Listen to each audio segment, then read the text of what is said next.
Hello students, मेरा नाम है अभिषेक वर्मा और स्वागत है आपका हमारे चैनल स्टडी क्लास पे।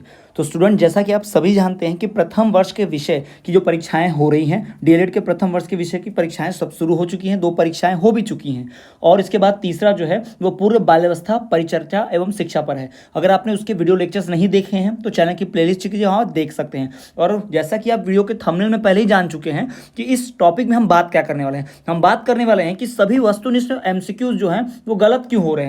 अधिकतर विद्यार्थियों का यही रिव्यू आया है, सबने बताया है कि सब्जेक्ट बहुत अच्छे से जा रहे हैं। उन्होंने मेरे नोट्स खरीदे हैं, नोट्स से पढ़े हैं और नोट्स से उनका सब्जेक्ट बहुत अच्छा जा रहा है और 90% तक भी सॉल्व कर पा रहे हैं, लेकिन उनके वस्तुनिष्ठ गलत हो जा रहे हैं। तो इसका कारण क्या है, चलिए जानते हैं। तो अगर वस्तुनिष्ठ प्रश्न उत्तर या फिर हम बात करें एमसीक्यूज की, एमसीक्यूज यानी कि भाई वस्तुनिष्ठ प्रश्न उत्तर जो हैं वो गलत क्यों हो जा रहे हैं। जैसा कि आप सभी जानते हैं कि भाई अगर 70 नंबर का पेपर है तो वहाँ पर 15 नंबर के एमसीक्यूज तो आ ही रहे हैं, ठीक है। तो एमसीक्यूज जो हैं वो गलत होने का कारण क्या है, तो एमसीक्यूज के गलत होने का कारण चलिए हम जानते हैं। हम थोड़ा सा डिस्कस करेंगे यहाँ पर। उदाहरण के तौर पर चलिए आपको दिखाता हूं।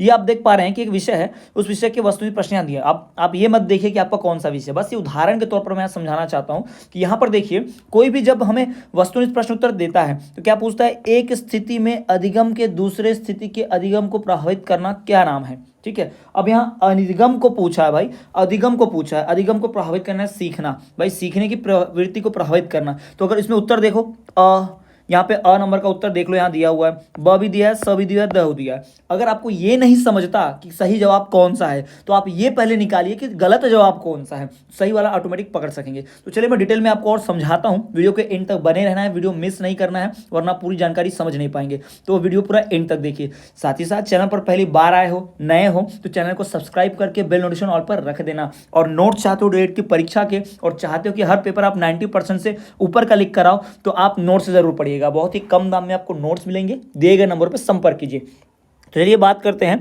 वस्तुनिष्ठ सॉल्व करने का ट्रिक नंबर 1।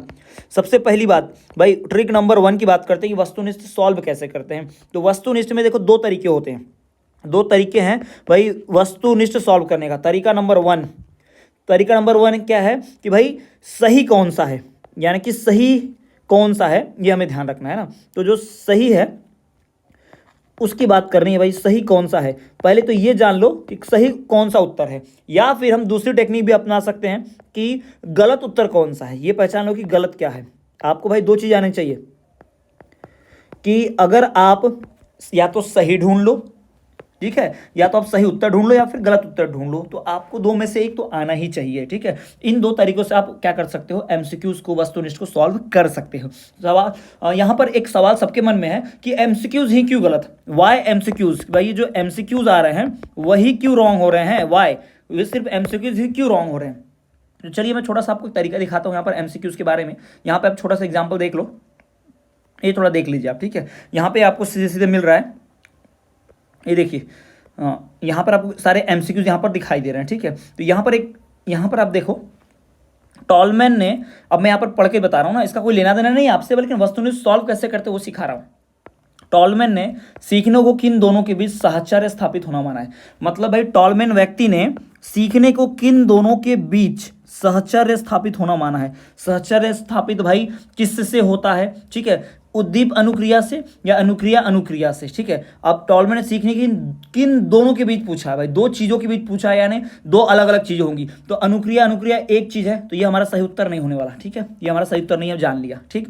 दूसरा, एक व दोनों में, ऐसा नहीं है भाई, ये क्या दोनों में, एक और एक में, पहले या दूसरे में, ऐसा पूछता था, ये उत्तर भी हमारा सही नहीं है। अब हमारे पास बचते हैं 2 उत्तर, एक तो उद्दीपक अनुक्रिया है और दूसरा उपयुक्त में से कोई नहीं। भाई ये पूछा है सहचर्य स्थापित करना, इतना तो हम जानते हैं कि ये उद्दीपक वाली या अनुक्रिया में से एक है, तो सही जवाब हमारा यहाँ पर क्या होगा, उद्दीपक। तो इस प्रकार से आपको सही जवाब क्या होगा और गलत जवाब क्या होगा ये आपको जानने आना चाहिए। अगर आप या तो सही जवाब जानते हो तो सही जवाब पे टिक कर लो, नहीं जानते तो गलत क्या है उनको छांट दो, फिर जो बचा वही आपका सही जवाब है। तो ये तरीका भी काम आता है, ठीक है, वस्तुनिष्ठ सॉल्व करने का। अब बताता हूँ वस्तुनिष्ठ लिखना कैसे। उदाहरण के तौर पर आपको प्रश्न क्रमांक वस्तुनिष्ठ का लिखना है तो आपको कैसे लिखना पड़ेगा, कुछ ऐसा आप लिखेंगे भाई। कैसा लिखेंगे कि आप ऐसा लिख दीजिए कि प्रश्न वस्तुनिष्ठ अगर आपका पहला है तो प्रश्न क्रमांक 1 का उत्तर, ऐसा आप लिखिए भाई। ऐसा लिखने के बाद ऐसा पूरी तरह से ऐसा बॉक्स में डाल दीजिए। उसके बाद लिखना शुरू कीजिए। कैसे लिखेंगे आप, ऐसे कुछ इस प्रकार से, ठीक है। प्रश्न क्रमांक 1 और जो आपका है ऑब्जेक्टिव ऐसा लाइन लाइन खींच दीजिए, प्रश्न मत लिखिएगा और यहाँ उत्तर लिखिए। मान लीजिए उत्तर में पहले का द है, हाँ तो आप क्या लिखेंगे द, और जो आपका उत्तर होगा XYZ वो लिख देना। फिर दूसरा लिखना भाई, फिर दूसरा आप लिखोगे ऐसे ही बिल्कुल डैश डैश कर देना। और फिर जो आपका सही उत्तर है भाई वो लिखना। मान लीजिए इसका सही उत्तर है 100, तो लिख दो यहाँ पर XYZ जो भी हो ABCD है ना। तो इस प्रकार से ही MCQ लिखिए कभी भी, इसी प्रकार से, ठीक है। और मान लो कोई आपको नहीं आता है तो आप क्या करो भाई, ऐसा लिख दो प्रश्न क्रमांक 3 ऐसा आप लिख दो, और आपको उसका उत्तर नहीं आ रहा है तो भाई उसका उत्तर ऐसे छोड़ दो और अगला चौथा करो, ठीक है। और जब बाद में पेपर जब आपको ध्यान में आए कि हाँ लास्ट में ये आंसर हो सकता है, तुक्का मारना हो या किसी से पूछ भी सकते हैं चाहे तो आप, ठीक है। थोड़ी बहुत मदद तो ली जा सकती है MCQs में। चीटिंग करने नहीं बोल रहा हूँ, चीटिंग बिल्कुल नहीं करना है, आपको चिट बना के नहीं ले जाना है, आपको सिर्फ थोड़ी बहुत मदद लेनी सकती है अपने आसपास में। यदि कोई ऐसा है जो आपको बता सके, कंफर्म कर सके कि हाँ यही सही उत्तर है, तो आप कर सकते हैं, इतना किया जा सकता है, ठीक है। तो ये बात होगी भाई, तो यहाँ से आप हेल्प ले सकते हैं। तो इस प्रकार से वस्तुनिष्ठ को ऑब्जेक्टिव को सॉल्व करते हैं। जितने भी स्टूडेंट्स आ रहे हैं सबका मैं एक ही रिव्यू देख पा रहा हूँ, सर आपके नोट से सब्जेक्टिव तो पूरे अच्छे अच्छे से आ रहे हैं, क्वेश्चन तो सारे अटेम्प्ट कर ले रहे हैं पूरे, हम 40 40 45 50 नंबर का भी लिख के आ रहे हैं, 55 नंबर तक जा रहा है किसी किसी का। तो बस हम 15 ऑब्जेक्टिव में फंस रहे हैं। तो ऑब्जेक्टिव में हमारे 8 10 या 4 5 ऐसे गलत हो रहे हैं, बोल रहे हैं। तो अगर आप ये तरीका फॉलो करते हो तो पक्का है कि भाई आपके MCQs गलत नहीं होंगे। तो इन तरीकों को फॉलो जरूर कीजिए।